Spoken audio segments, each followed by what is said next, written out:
briefing for learning coaches and professional coaches that are involved in our SCITT delivery. Significantly expanding this year and in the years to come, and growing up to 67 associate teachers for this year as our largest ever cohort. We're also about to work with Prince Henry's and South Worcestershire ITT, and we will be accrediting their provision from September 2024. Please make sure that you follow us on LinkedIn, Facebook and Twitter to engage with as many people as possible in helping us with recruitment. Because of the significant increase in numbers this year, we've changed the way that we run our training sessions. So we now use particular modes of participation to ensure the maximum engagement from all the participants in the room. This includes things like first thoughts, where we ask people not to put their hands up and to write down in silence their initial ideas and articulate their thinking before we ask somebody for a response. We then look at turn and talk, which is where people collaborate with each other and share their views with other people before cold calling particular people to ask questions. We also have silent independent working time as well within training sessions, and we also sometimes do call and respond. But this is designed to be able to maximise engagement with as many people as possible. You'll see that we've rebranded with a new logo, and we also have some learning icons on our PowerPoint slides to show the associate teachers what we are doing at particular points within training sessions and intensive practice. For secondary, our PES or generic training sessions are now whole days and alternate weekly with subject pedagogy days and follow a 2-week cycle with a particular focus. Other curriculum developments that are significant include the use of digital technology. All associate teachers have an iPad, and even if they're not in a school that uses Apple TV, we're encouraging them to use the functionality of an iPad to be able to improve their teaching practice. We've used Padlet and Jamboard as collaboration boards to again maximise participation and to check for understanding within training sessions, and also for people to see collaboratively other people's responses to things that we're asking them to do. We use Nearpod so that the PowerPoints that we're delivering can be seen on the associate teachers' devices, and this also includes the potential to select options, to take votes, and also to collaborate as a whole group. We've started to use digital approximations, particularly in intensive practice, that measures the instincts that associate teachers have to different scenarios. They can then justify their responses and peer review other people's responses. And as a facilitator, we can see what they've said and why they've said it. The other thing we've started to use is the Explain Everything app on the iPads, and these are, for people that aren't aware of it, infinite whiteboard projects where you can record, you can embed videos, pictures, you can record live modelling of a particular concept, and this has been used quite successfully and hopefully will continue to be successful in allowing associate teachers to practice and script and model effectively, either before or during the classroom experience. We're also looking at the use of Shobi and Apple Classroom potentially in schools as well to help enhance the experience of the associate teachers. Our curriculum focus this term in the foundation experience is to look at core concepts of teaching and learning, and the key areas that we're focusing on include planning and engagement and cognitive science strategies, behaviour management, and of course professional behaviours of the associate teachers and looking after their well-being and the well-being of students. Some of the things that we've covered in these first few weeks are listed below in terms of behaviour and of cognitive science and planning, and this will continue during this half term.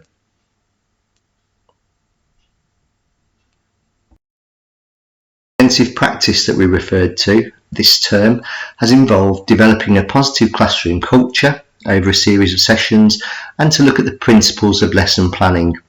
And our digital approximation software and resources have grouped these facets into particular areas, along with particular techniques and also instructive mistakes, things that associate teachers do instinctively but shouldn't be doing.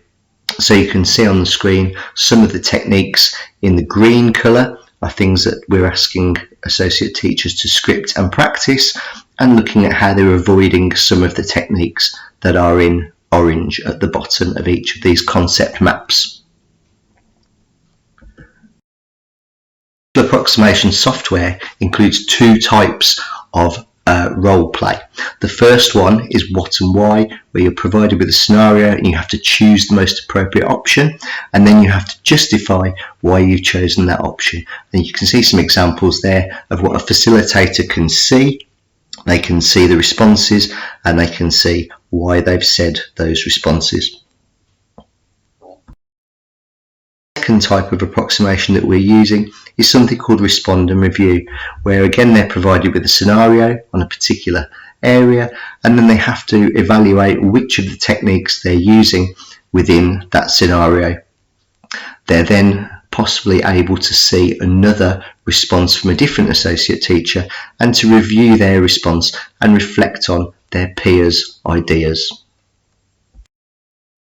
There are two intensive practices for primary in addition to the previous two that we've just talked about.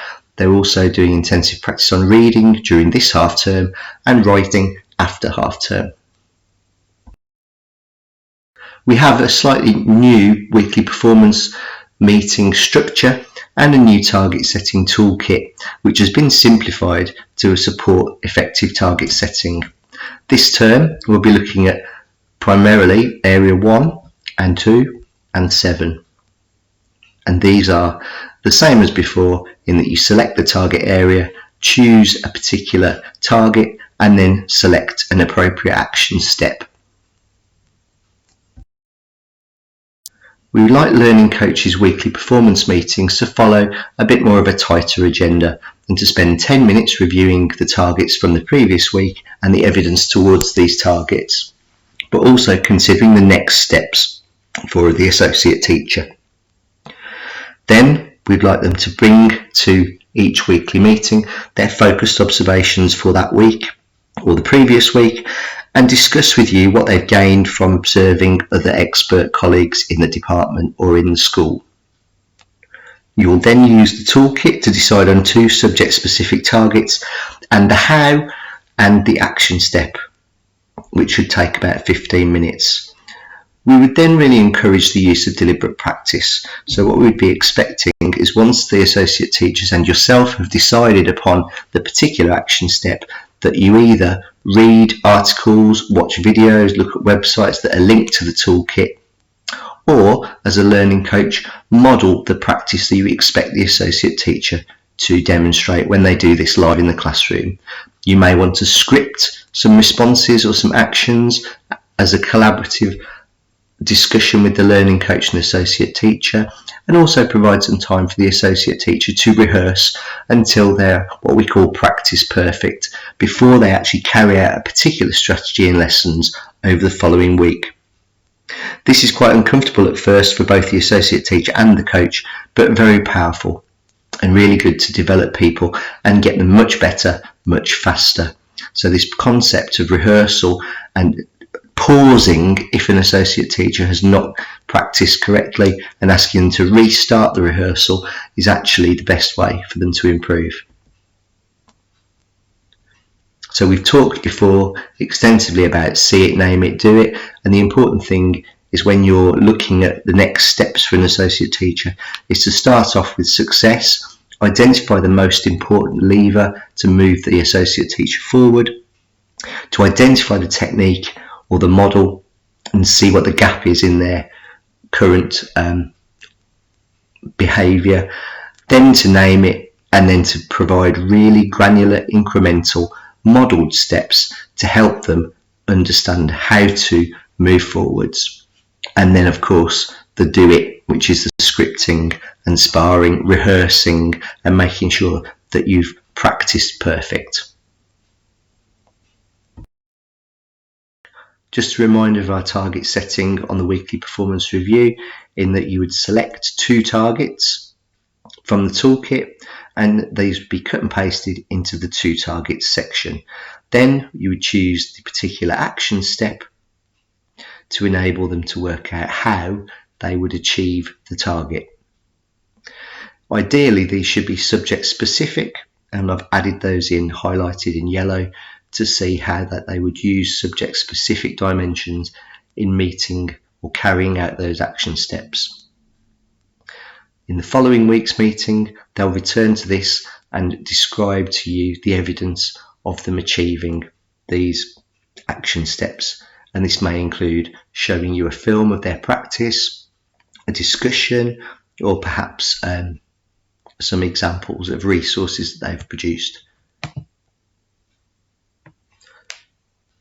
Please remember that the Teacher Target Setting Toolkit is a developmental tool, and it is not a checklist to tick off that they've completed all of the action steps in the whole toolkit.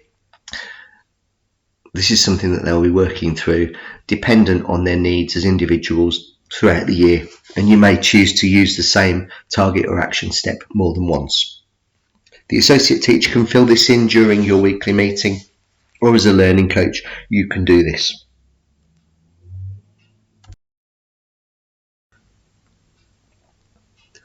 In terms of timetable, the primary cohort should be teaching 40% of their time in lessons over 4 days at the end of this term, but they will start in the majority of lessons or sessions over the first 4 days a week and building up gradually to teaching that 40%. They still need time to complete focused observations, but they'll be doing parts of lessons before they take over the whole class. And even then, they still need to retain some time for observations. So for this first half term, we would expect 1 lesson per day in maths or English or phonics, and the 3 to 7 route will do the teacher introduction and focus group activities, but not yet lead continuous provision.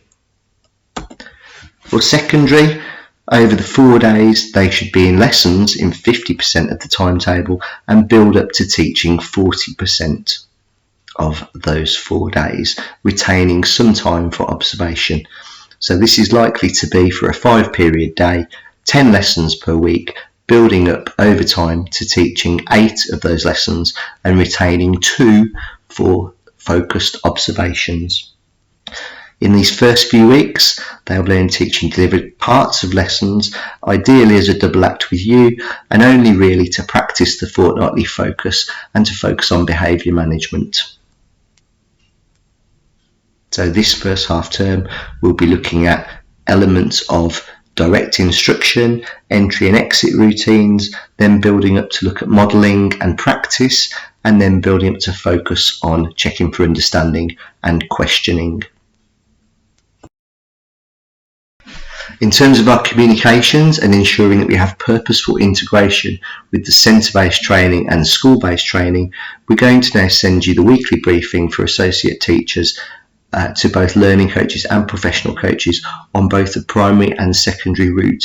And this briefing will contain a synopsis of the PES or core training sessions and key references and reading.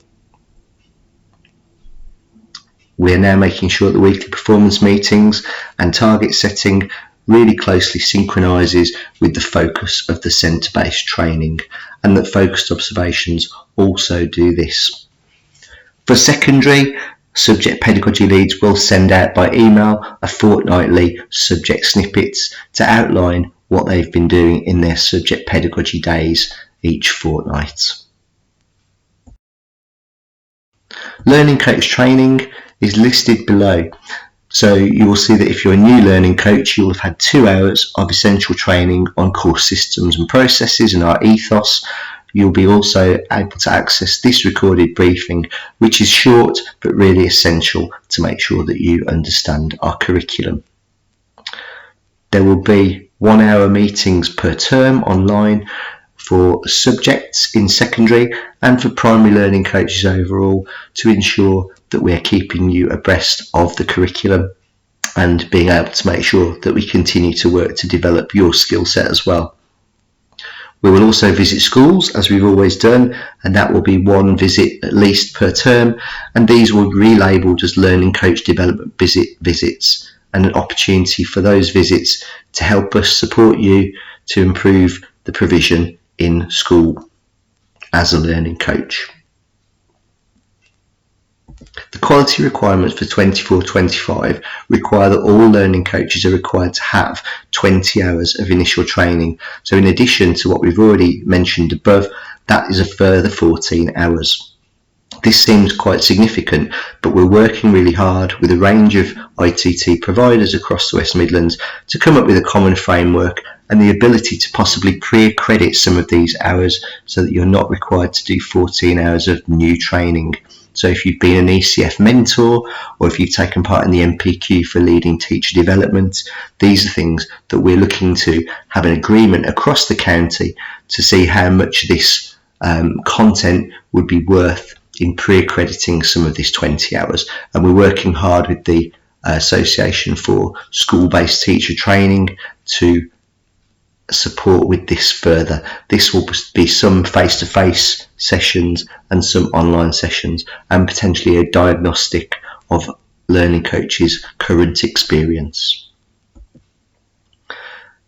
You might want to consider taking part in the National Professional Qualification in Leading Teacher Development, whether you're a learning coach or a professional coach.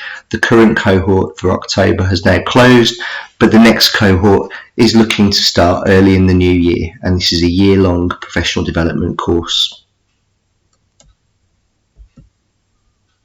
In terms of the government documentation, you may see referral to the term mentors. We are continuing to use the term learning coaches, where you would see some of the requirements for mentors. And for the PGCE tutors and our primary team, we are known in the documentation as lead mentors, just for your reference. Any questions, feel free to contact any of the primary team or the secondary subject pedagogy leads or PGCE tutors at any time by email, and this year's operations handbook will also contain all of the information that you need about our course. If you have any issues with accessing the online platform, please email Richard Ellis at the email shown, and he will support you in gaining access to the platform. I hope you found this useful, and if you do have any questions specifically about this briefing, please do email myself. I hope all the associate teachers make a really good start in school, whether that be this week or next, and we look forward to continuing to work with you. Thank you very much for listening.